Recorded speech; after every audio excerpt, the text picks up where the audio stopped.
عليه وسلم العلماء ورثة الأنبياء او كما قال عليه الصلاة والسلام.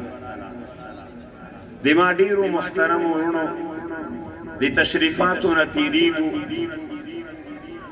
خپل مقصد ته راځم. دوه خبرو ته ډیر زیات متوجه اوسئ. هغه دواړو خبرو ننداره ما نن په دې مجلس کې ولیدله. اول د دواړو جهانو سردار 1400 کم و زیات د پاسه مخکې دا فرمایلی چې علما د انبیاء وارثان دي.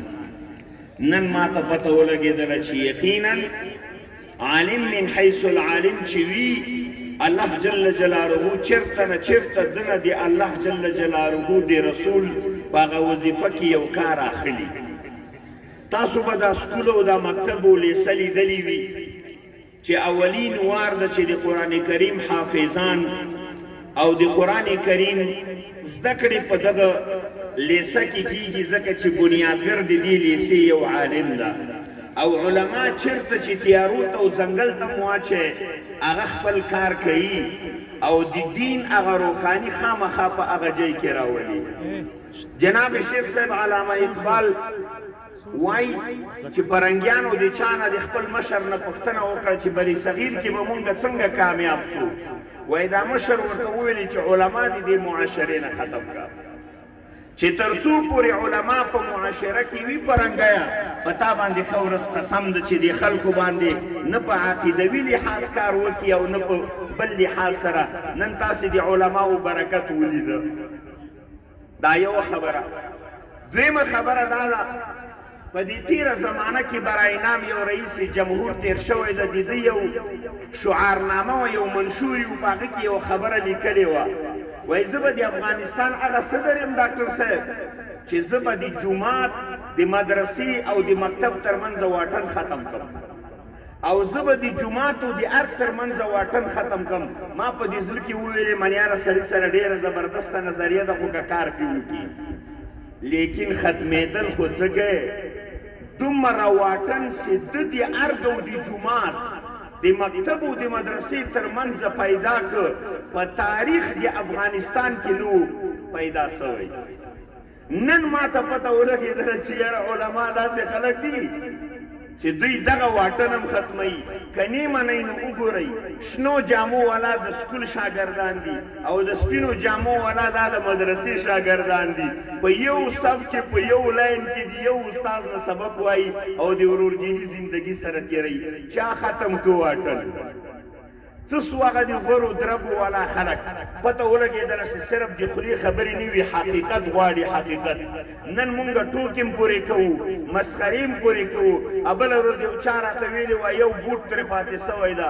من افغانستان داسې ملک ده چې له ډېرو نه ګدلۍ کې په پتلونونه کې پاتې سو، خو چې کله په اسلام ونه چلیږي او د افغانیت د عنعناتو سره سم ونه چلیږي بیا سړي نه دا شی نه پاتې کېږي.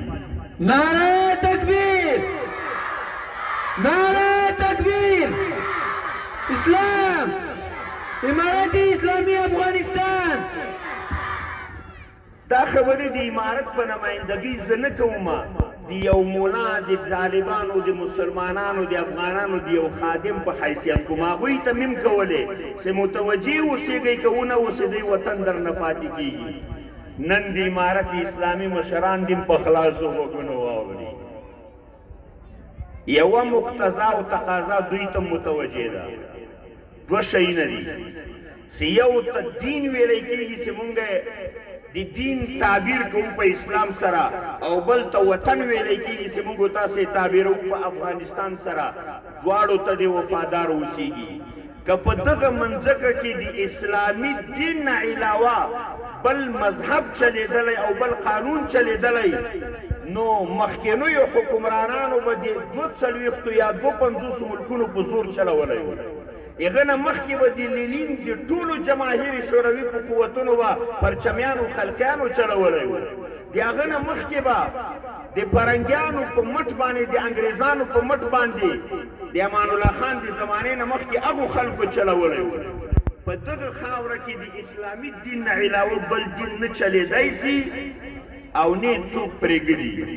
دویم افغانستان دا خاوره مونږ ته دا جغرافیه یې ډېره زیاته محترمه ده لکه تېرو حکومتونو سوداګانې کړې وې د خلکو سره نن یې تاسې وینئ چې په غرو رغو کې ټغرې ورټولې کړې خدا ناخواسته که دوی داسې کمزوري وکړي دغه شان به وطن ترې پاتې لکه څنګه چې د پرون خلکو نه پاتې خو که دوی د دوو شیو ته متوجه واوسېدل چې یو دین ده او بل وطن ده دا زه زیری ورکومه چې دغه وطن به د دوی وي د دوی وو او د دوی دا خو که د پیغمبر علیه الصلاة والسلام د قانون نه مخالفت د افغانستان د خاورې د تمامیت نه مخالف شي لکه د نورو خلکو نه چې پاتې وو داسې به د دوی نه پاتې کېږي پښتانه متل کوي وایي بختور به یې په بل ویني کمبخت به یې په ځان ویني اقول قولي هذا استغفر الله لي ولكم ولسائر المؤمنين